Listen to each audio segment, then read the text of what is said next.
people here in Manitoba, in the institution as well as in hospitals in the healthcare system. And I listened this morning to the good doctor talk about some of the issues that they face as well in the United States.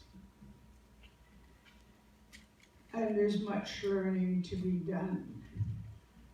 And I don't think it's a one-time thing that this is what we're going to learn today and will carry through our work time here.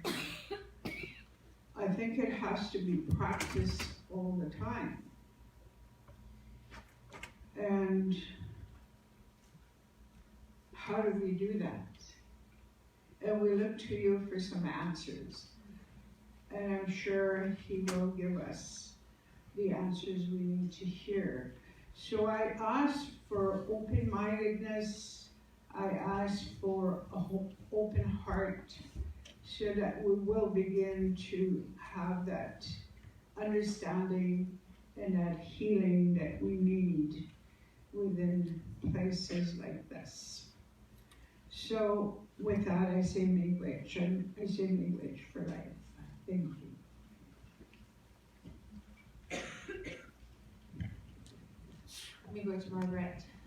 So this morning during the workshop, one of the participants mentioned the university's territorial acknowledgement, and particularly the fact that the territorial acknowledgement references the past harms of colonization, but not the ongoing harms of colonization or ongoing colonial practices. And one of those ongoing harms of colonization is actually unequal care, unequal health care by race in this province and in this country. And when I think about what my ancestors were signing up for at the time when they were represented by Chief Henry Prince at the Stone Fort Treaty, that isn't it, right? Like what we signed up for was the equal opportunity to the highest attainable standard of health, to a country free of racism, and to share equally in a relationship of mutual respect and peace.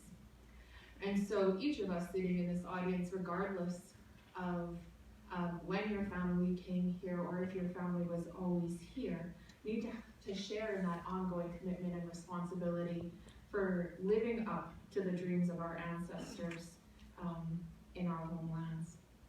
Now, I have been doing work in Indigenous health and anti-racism for 15 plus years at this point in time. And the work gets tough sometimes, right?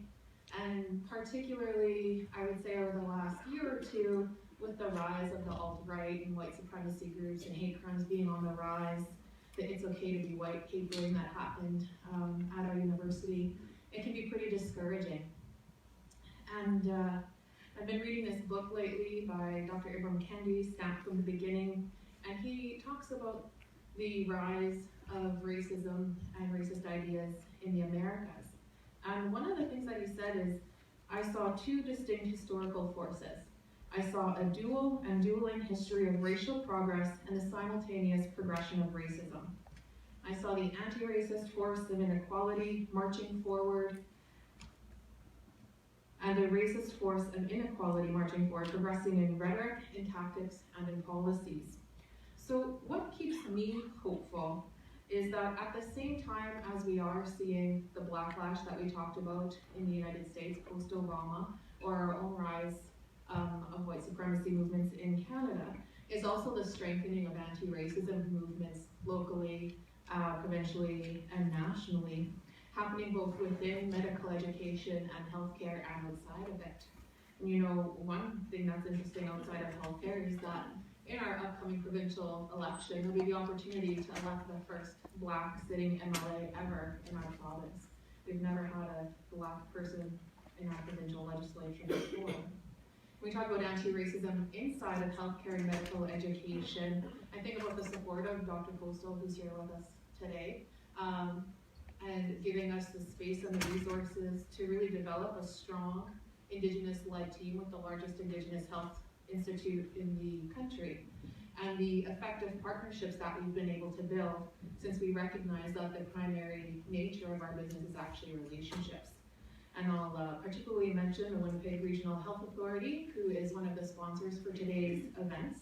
And when Riel and Krista Williams were at dinner last night, and previously both have stated their ongoing commitment to develop an anti-racism strategy and work with us, since they're our primary teaching site, to shift things in our learning and healthcare environments. I also want to acknowledge the Center for Healthcare Innovation, and Frank Kupka is here from there. We've been working with the Center for Healthcare Innovation on developing a new Indigenous healthcare quality platform. As one aspect of that, we are pleased to welcome our Indigenous Community Advisory Council, who are here with us today in the front row.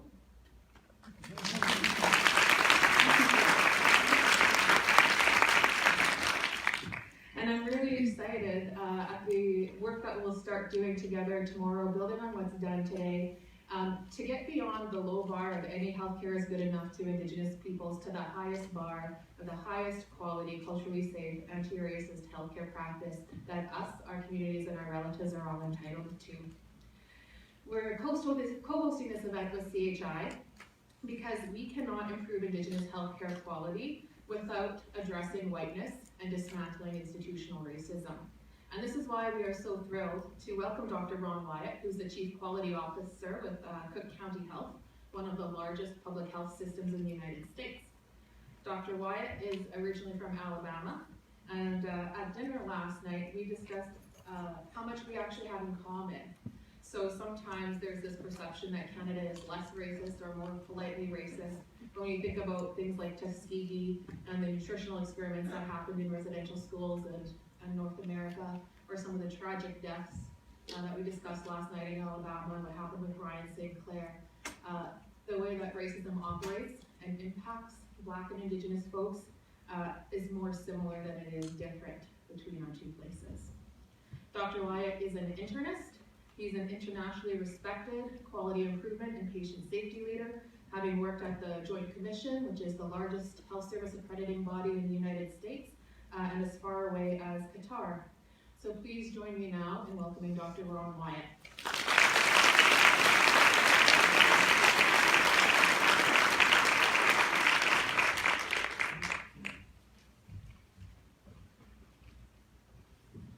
So thank you, Margaret, for those kind words, and Dr. Anderson, thank you and your fabulous team for all of the arrangements and logistics, and just a really terrific morning today at the workshop. And then thank you again to the workshop participants who are here, and all of you for taking the time out to be here today to hear a few words from me and share my passion and my heart about this topic. So I appreciate that. I have a goal, which is to get a 1 hour presentation down to 3 PowerPoints. I assure you that won't happen today. So it remains a goal. So we will start, and again, I would ask also that we receive this with open spirits and open hearts as we go through this topic. And the topic is going to be the title of the presentation, but also is addressing whiteness and how we clear that path, which should be familiar to some of you in the room. And in order to clear that path, then there are some things we need to remind ourselves of, and for some of us, go back down that path to remember the history, and in many cases, the historical insult of whiteness and racism that exists both here and in the U.S. So you see here the mission, vision, and values, one of which is respect and equity and inclusion, and for us, accountability. This is a topic that we're all accountable for. Another key word here is sustainability. This is not a we do this today or we check the box and then we move on. It's important as we think about this difficult topic that we begin to think about how we sustain the change that I know will happen as we go forward. I have nothing to the close. I'll start here. This was a statement made by Martin Luther King when he was in Chicago in 1963. Of all the forms of inequality, injustice in health is the most shocking and the most inhuman. So that was softened up because saying inhumane for some people felt better. But in fact, when we talk about these topics and what is happening here and in the U.S. and in Cook County where I'm from, it is injustice and it is inhuman injustice. So we're going to spend some time talking about what we call race, what we are describing as whiteness, and anti-racism, and hopefully we'll leave you with some ideas about what we can do collectively as we move forward. So what we can say about race is that it's this social idea. It is something that culture has created. It changed over time and continues to change. It shapes how we think. It shapes our social perceptions and patterns of what we see as opportunity. But there's some things we need to know about this thing called race. One, this is a modern creation. There has not always been such a thing as race. There's no genetic basis for race. There's no such thing as a human subspecies. There are variations between races. For instance, my DNA can be just as similar to a person who is a native Korean as it is between two native Koreans. So we're not talking about some DNA genetic difference. We do know, though, that this thing called race is used and has been used to justify inequality. And it's been accepted as natural when it's not. It's biological and it is real. And we'll talk more about color blindness. And I will say at the outset that for a person who says I'm colorblind, I will say you're lying. It is a lie. There's no such thing as being colorblind. We'll talk about that more. So racism. Racism. So Kamara Jones says it is a system, and I agree. It structures opportunity. It assigns value based on nothing more than how a person looks. Then we call it race. But when we begin to look where we stand, on the ground we stand, in order to begin the discussion, first we got to say, yes, it operates here. We know that it operates here. I know that it operates in Cook County. I know that it operates around the world. The first step on this path as we clear it is to pull up those bitter roots of racism and get rid of them. And level the path. Make way for those that will follow us on this path. And we have to work to make sure that the path is not a dead end, but it's clear. So when I first saw this picture, I had a chill. Back in the late 80s, I was in charge of the emergency department at a VA hospital in St. Louis, Missouri. A patient would repeatedly come in. His name was Richard. Richard was Navajo. And over time, the residents in training had normalized Richard. Oh, there's Richard again.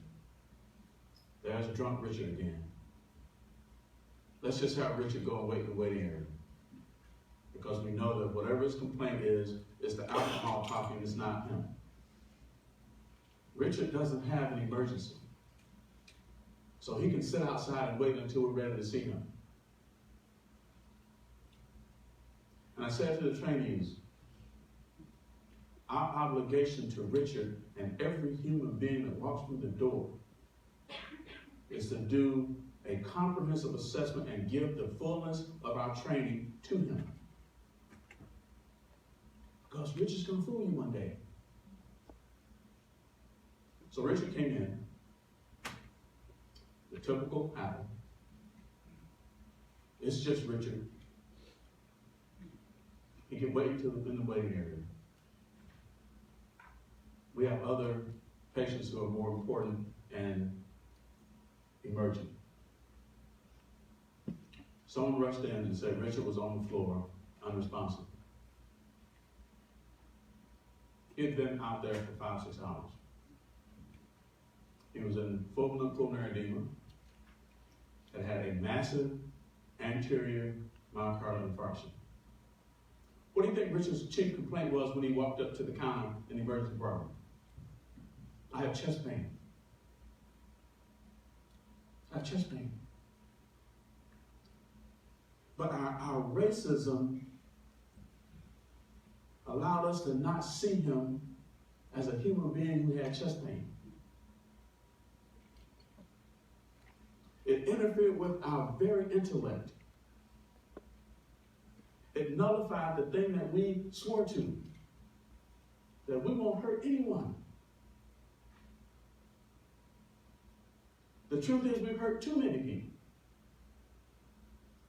And the data, I'll guarantee you here, like in Cook County says, we've hurt more people of color than people that are white. We have to ask ourselves why. Because we've institutionalized it. And we've normalized it. That's a photograph from the nutrition studies that happened here. Food is medicine. There are places in the U.S. where for non-white students, attendance at school is highest on Mondays and Tuesdays. Why? Because they've been hungry all weekend.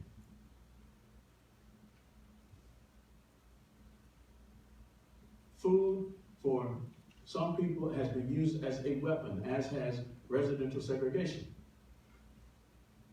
Most places, probably here, you can draw a line or a cross over a city and you can tell people where the white people and the non-white people live.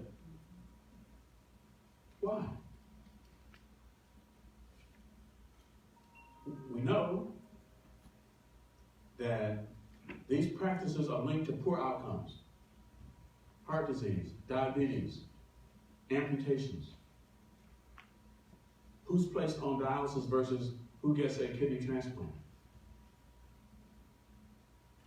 Which population of diabetics receive amputations versus revascularization? Look at the data. In Chicago and St. Louis, they remain two of the most segregated cities in the United States, if not the world. Because there are places that black people weren't allowed to live or even get a mortgage. When I lived in St. Louis, me and my family were redlined. There were only certain places where we could get a mortgage. And typically, it was the highest interest rate, based solely on race. The prison industrial complex. If I look at the countries with the most non-white people incarcerated, Oklahoma will be #1 in the world. Then ask yourself, what is different about Oklahoma? Well, one thing different about Oklahoma is one of the most incarcerated groups are American Indian juveniles. Juveniles. Now they're locked into that system. If we look at the rates of incarceration as countries in the world, my state, Alabama, is #5 in the world. Most of those incarcerated are African American men. Well, what about here? This is what the numbers say. Chronic incarceration is a health and healthcare issue.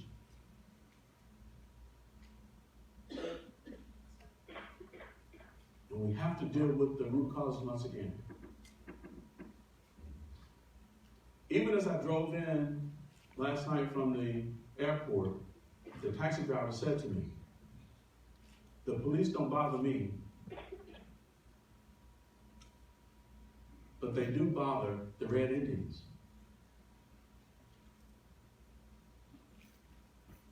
It is a system. Racism is a system. It structures who benefits and who doesn't. It becomes institutionalized. Then we're allowed to experiment on non-white populations. Dr. Anderson mentioned Tuskegee and the syphilis trials that happened there. We know that Johns Hopkins in the U.S. is referred to in the black community as the plantation. We recognize that the life expectancy for black men in Alabama has decreased since the Tuskegee experiments because they lost trust.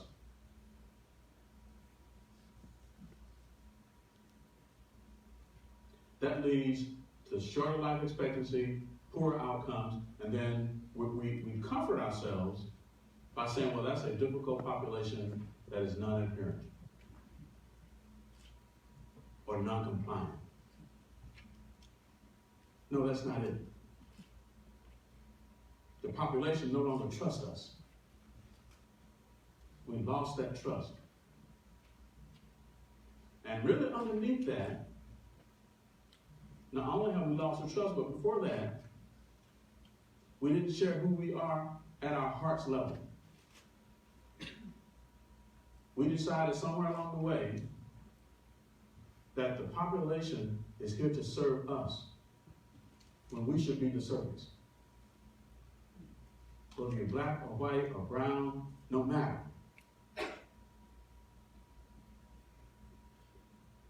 So what is whiteness? Is it ethnicity or is it an illusion? And why is it so hard to talk about this? Why is it a challenge to deal with this reality? What kind of emotions are you feeling right now?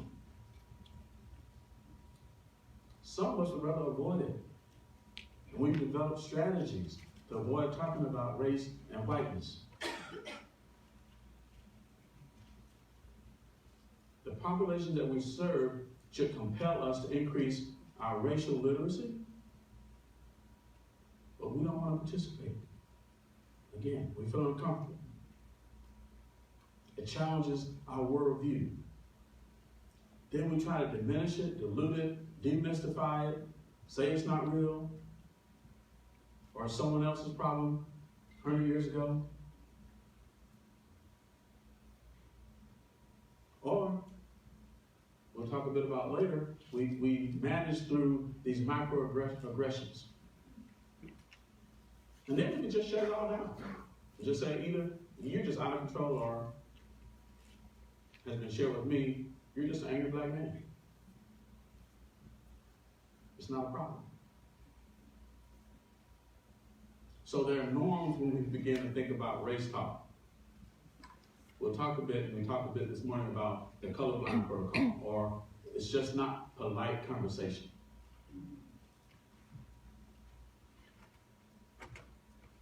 And particularly in academia, there's an academic protocol. And a lot of times, this conversation is shut down by the teachers and professors. But the classroom becomes a microcosm of the rest of the environment and the world. And the same strategies are used in a learning environment.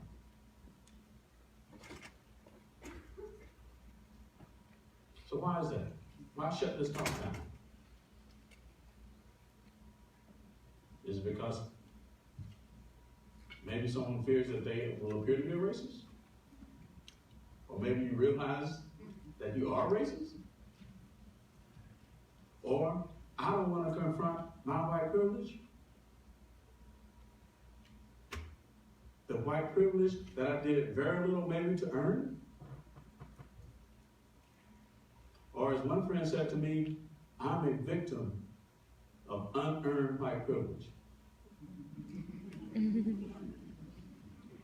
Then he added this, but I'm not giving it back.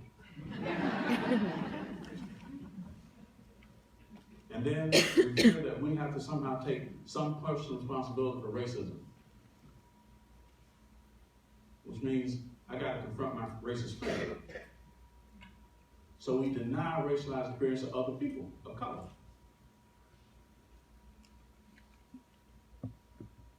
We enjoy the privilege. And we talk about meritocracy. And I've heard this. When a person says to me, a white person says, well, Ron, you made it.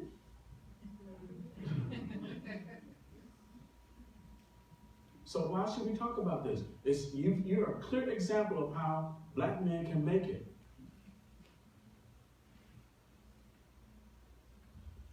Now, I shut down discussions of meritocracy.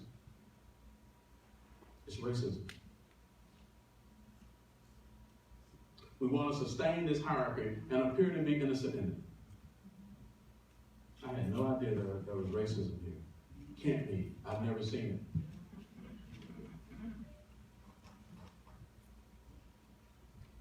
And we become paralyzed. We become paralyzed because, again, the privilege feels good. It scares us. And if we say we're colorblind, I don't see color. That's just a way to get out of taking responsibility and accountability for our actions. So then you're contributing to the injustice and the unfairness, and you're contributing to the racism. Or dare I say, that makes you a racist. So what's whiteness? Whiteness dominates our culture in the West. Again, it gives privilege. It shapes societies. Toni Morrison says it's seen as something neutral, the result of a blending of colors which will transcend. We had that discussion this morning about transcendence. Or as we think of that, we're now in a post-racial society because in the U.S., we elected Barack Obama as president. Which, frankly, has led to a rise of right-wing racists and white terrorists in the United States. I don't know about it.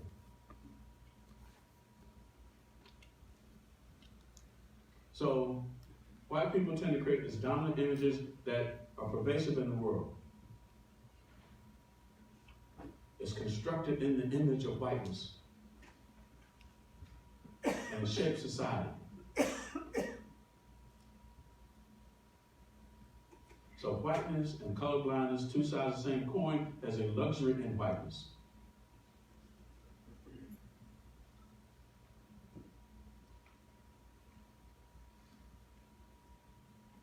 Do we understand the lives of people of color? Do we acknowledge it? Or do we embrace whiteness so we continue to benefit from racism? So we have to start to think about how do we become anti-racist. The first step is to admit that we need to condemn it, that it's not socially acceptable. That requires work, doesn't it? That's hard work. It's not. It's hard work.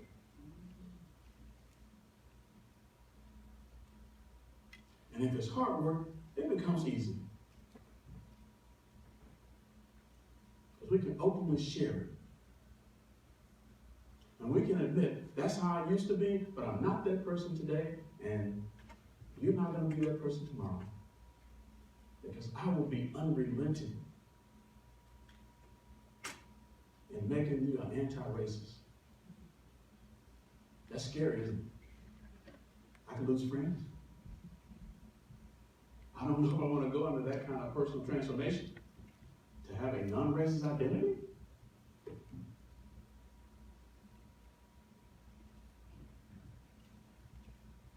That means that would take me from the platinum card to the gold card. I don't know if I'm ready for that. But we have to break that silence. I won't read through these, just some strategies that we have to begin to think about to become an anti-racist organization. What I'm asking here is that this organization truly embraces becoming an anti-racist organization. Have the conversations, plan for it. Make it a part of everything that's done here. Put in place a process. Do not remain silent. Become anti-racist. Talk to coworkers. Bring people in like me that say things that maybe other people won't say. But begin to talk about them. When someone tells that racist joke, call them out. Not here. We don't do that here. That's not who we are. advocate, not just in the medical school, but throughout the community, but certainly in medical training. We need to address the curriculum. Are we talking about how to be anti-racist in our curriculum in our community? As the non-white population here begins to grow. So we can either, as the metaphor goes, we can stand still on this conveyor belt, or we can decide we're going to stop it. It can be stopped. Racism can be unlearned. We can't acknowledge some of the things that we know, do, and say. And that's just humility. Learn about microaggressions and micro-assaults and micro-insults. So when people say to me, Ron, you speak really good English. Ron, you're eloquent. Where are you from? If you're Asian. You're not like those other people. I'm not an exception. Don't make me an exception. I'm a human being.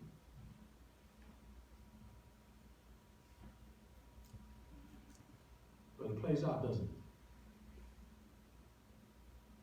It plays out about me before I even walked on the stage.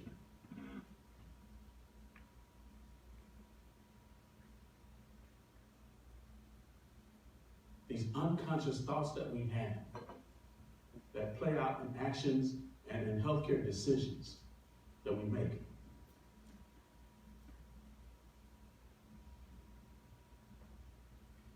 It works in everyday life. It worked in Chicago in what's called a Chicago resume study. When Emily and Greg got interviews for jobs and Lakeisha and Jamal didn't.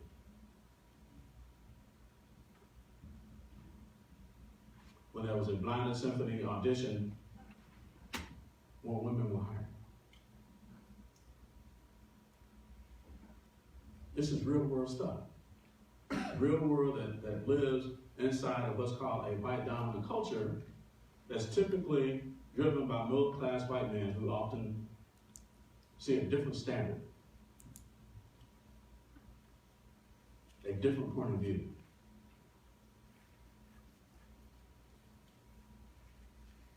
And it's mostly selfish.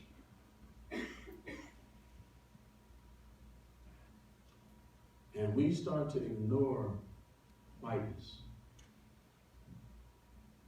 by the words that are spoken, or the words that are written.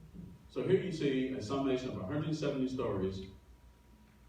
In it, the word hero was used 32 times.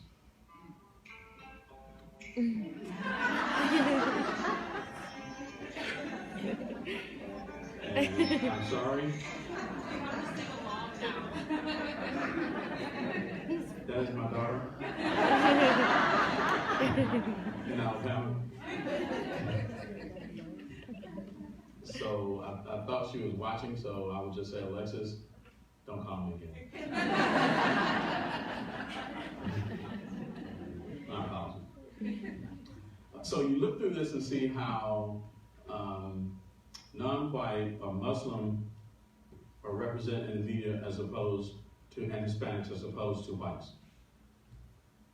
So for whites, usually it was described as some mental illness, whereas for blacks it was, and Muslims, terrorists or thugs or some other disparaging term.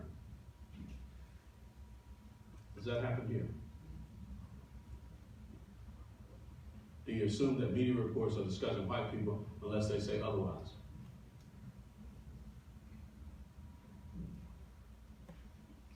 So whiteness and superiority travel on that same path. And they're expressed in obvious ways. Typically white, associated with Christianity, but only where it upholds a model of what's good and right.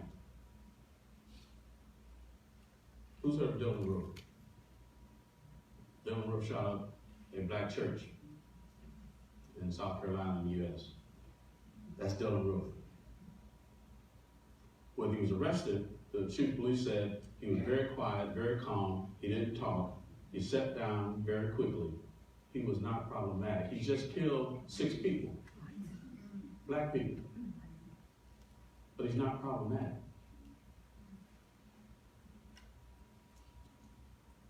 This young man was being chased by police. They said he tripped and fell during a foot pursuit in the town where I live.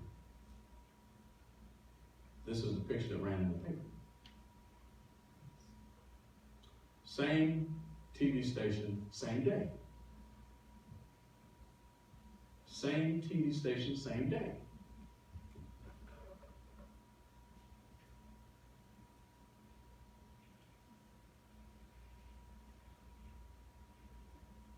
This woman left her kids outside to play. I think the story is inaccurate. She actually left the children in the park while she had a job interview.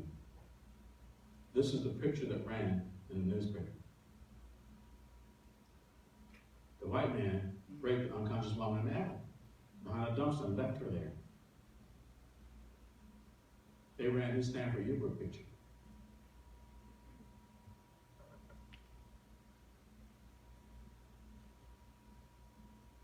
Right now, in the U.S., our greatest threat are white supremacists. These are Proud Boys. This ran, I think, last week. You see a guy holding an axe, he calls it my pet. They're seeking wisdom.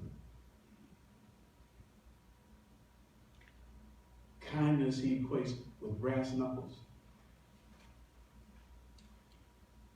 Are the white supremacists here in Canada? Are they active? Are they recruiting? Yes. So there's this civilizing process that dates back to the 1800s, where people decide to be more civilized, you have to be white. And guitar. There are shelves of whitening products.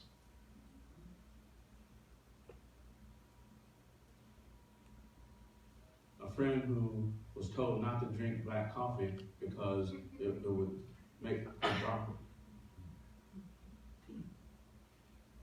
So to be whiter, you're more civilized. But when we ask white people about whiteness, they find it perplexing, or uncomfortable, or say it's not relevant. I want to talk about ethnicity. And again, the whole idea around being colorblind. If you say you're colorblind, then our race is not important to you. We can't say we're colorblind and say we're going to be anti-racist. We have to make this visible.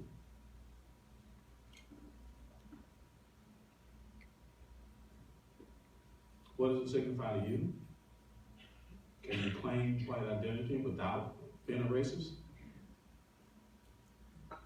This is not Alabama. This is not Cook County. This is here. So in patient safety and quality, what we say is there are no anomalies, there are signals. So to ignore something by labeling an anomaly, subsequently will lead to what we call a sentinel event. So we think that this won't lead to something until it does. It's a signal that we need to better understand. It's a signal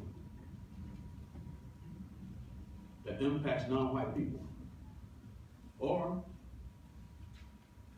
what we can call otherism.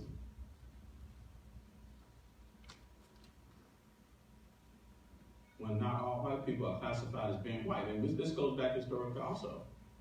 So when Italians and Greeks and Hungarians came to the U.S., they were not considered white. They had to earn it. They had to prove value. And then they can be called white.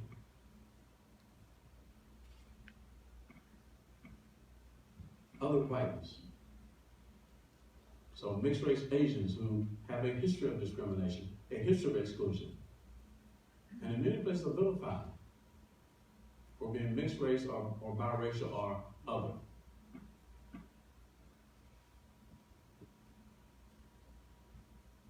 Can we become a multicultural university where we're committed to being anti-racist at all levels?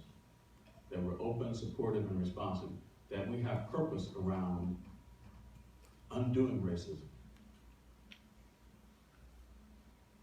And when we talk about it, we're authentic. So we now talk about diversity and inclusion.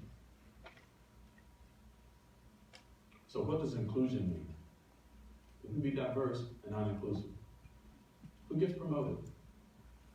Who gets better job appraisals? Who gets called in more often for counseling sessions? Is there a path for a person in the organization, if they come in at the very lowest level, that over time they can progress if they are non-white? Are opportunities for professional development offered equally? Are we authentic? Is everyone participating? Can we include these topics in the curriculum? Do we reach out to those that are socially valued? What is the campus climate around these topics?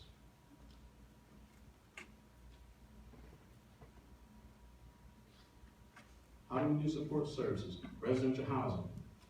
What are our policies, programs, and practices? And policy-wise, who makes the policies? Who are the policy makers? What do they look like? What are their beliefs?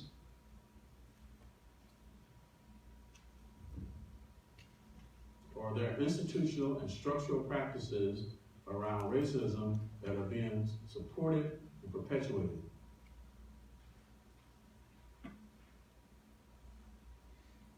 So again, I won't read through these. These are just characteristics of the culturally competent institution of higher education, but I will pause on cultural competency.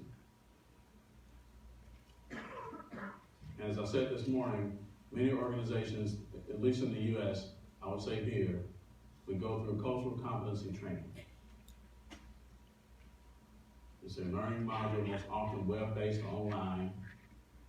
And we finish it, and we're expert in non-white people. Now, you're an expert to tell me about me. And since I passed the test, I don't even have to ask you. It's already known.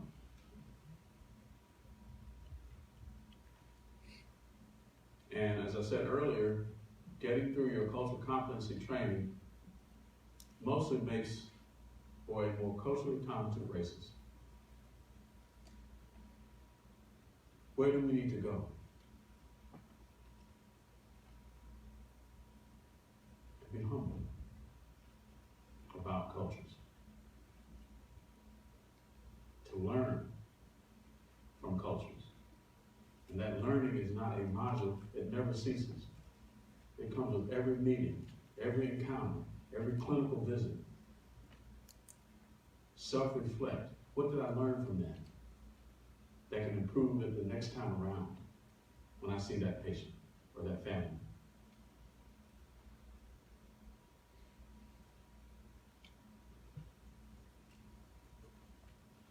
So can we reduce racism or can we eliminate racism?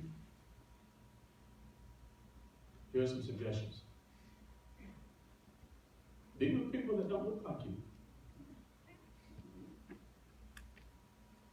Be in a collective where you can start to talk about these topics.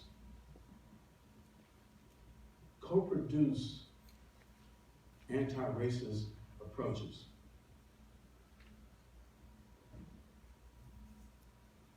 As was mentioned this morning, seek harmony within groups that are white and non-white. Because as I said, we're more alike than not.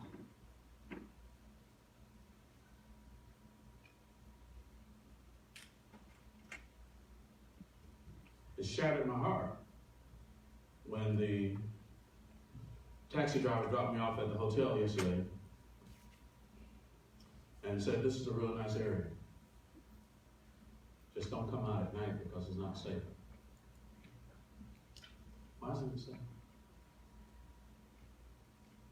Because the Red Indians will rob you. That's a person who's been in this country for 2.5 years. I asked, how long have you been here? 2.5 years. Where would that person learn that? He did not bring it from Pakistan.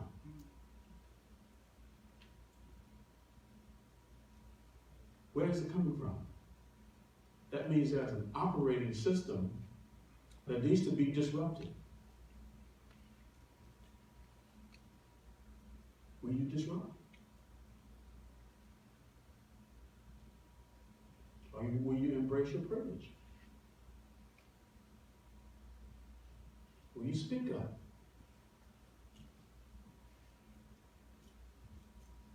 Or will you suffer the silence of the grief and the violence that racism perpetuates? Unite, connect, harmonize.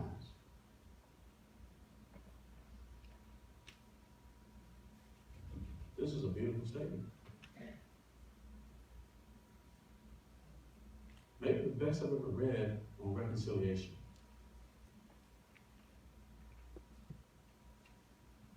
A framework for reconciliation. Respect. A process of healing. Sharing truth. Saying I'm sorry. Commemorating and revisiting the history. That means going back down that path in order to move forward. Sometimes we got to go back through something to get somewhere. And then we keep moving forward. Well, keep moving forward. Well, I'm just tired. What did I do then? I've been running down this path. Can't run and walk. Can't walk, crawl. If you can't crawl, reach up and say, help me. I'm staying on this path. Nothing will take me back down that other path. Recognize the legacy of colonialism. We talked about that this morning when we talked about transcendence and a post-racial society in the U.S. And what was brought up was, do we have a post-colonial society here?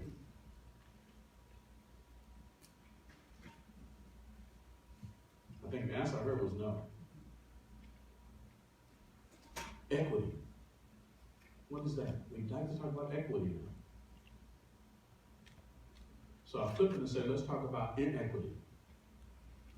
What are the inequities in the system? And are we making those inequities visible? So to me, inequity says that because I'm a black man, I don't deserve the best help that I want. Because I gotta play by your rules.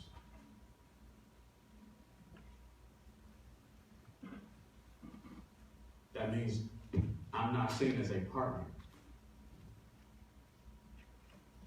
or a participant in my own health. I own my health.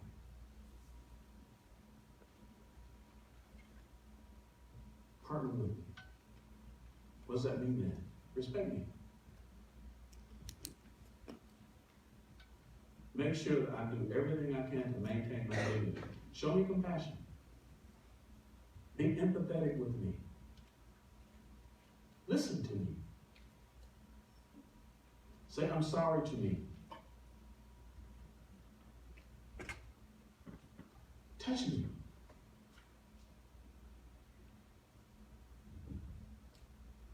responsible to me. That means be able to respond to what I need, what matters to me. That's responsibility.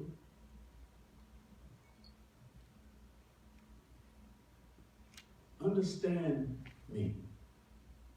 That's number 7. The perspective and understanding of traditional knowledge keepers are vital.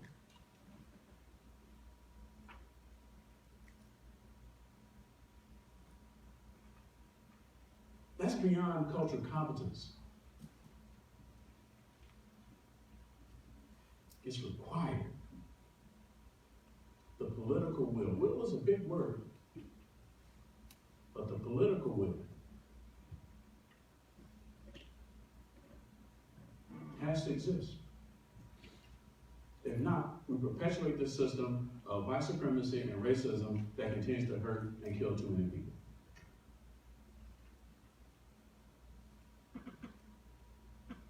Join in leadership. Everybody in this room is a leader. Imagine how exponential that could be if we just harmonized.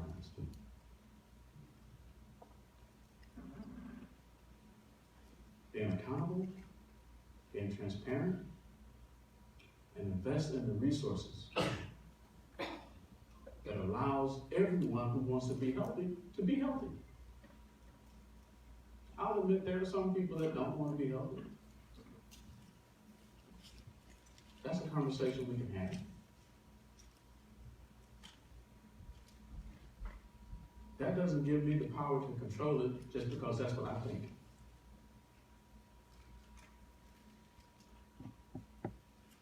So, as I finish, whiteness is often the unspoken dominant culture that we think is normal. Middle-class, straight white men's opinions are seen as standard, but they're driven from self-interest and selfishness. If we begin to understand and undo this concept of whiteness, then we can begin to see the impact that it's had. So we talked about this morning the difference between intent and impact.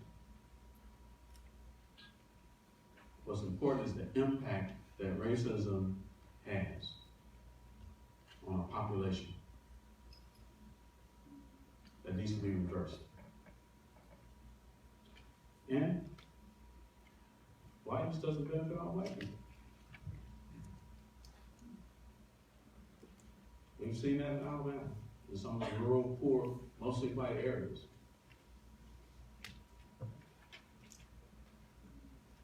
When poor whites are seen as less than because of poverty. Or it could be the rural elderly that are white. It could be people that are disabled that are white. Or LGBTQ plus that are white. But all those isms are driven from one place, in my opinion. When we start to truly look at the things that kill non-white people, we have to have the courage to say that the root cause is racism. But there's hope. And I'll say hope is not a plan. We have to have a plan. But there's hope. One sign of hope is I'm standing in front of you saying these things today. The other hope is all the answers and the solutions and the commitment and the emotion and the love that I heard in the workshop this morning. That's hopeful. There are multiple signs here that are not anomaly that something is happening. And it must.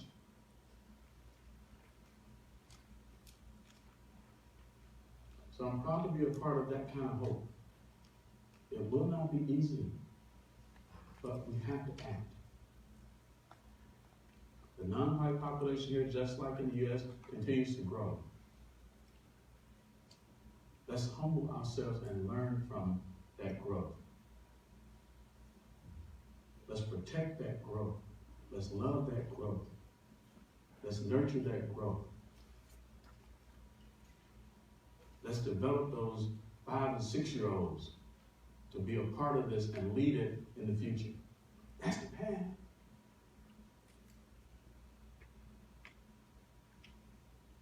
But we have to own that. We have to own this road.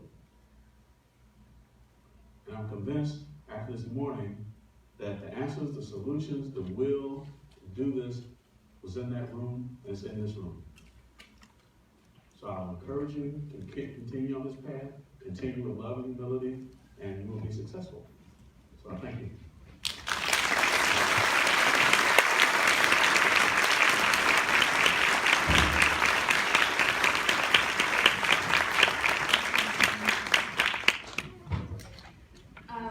So rather than doing questions now, I'll invite everybody to join us upstairs for lunch. You may or may not have a chance to ask your question of Dr. Wyatt, but I would encourage you to continue your conversations around the tables and to think about the commitments to different actions that you can take moving forward. On behalf of the planning committee, which included Carla Boyd, Amanda Soyo, and Amanda Fowlerwood, I want to thank you again for coming. And please join me one more time in thanking Dr. Wyatt for his contribution.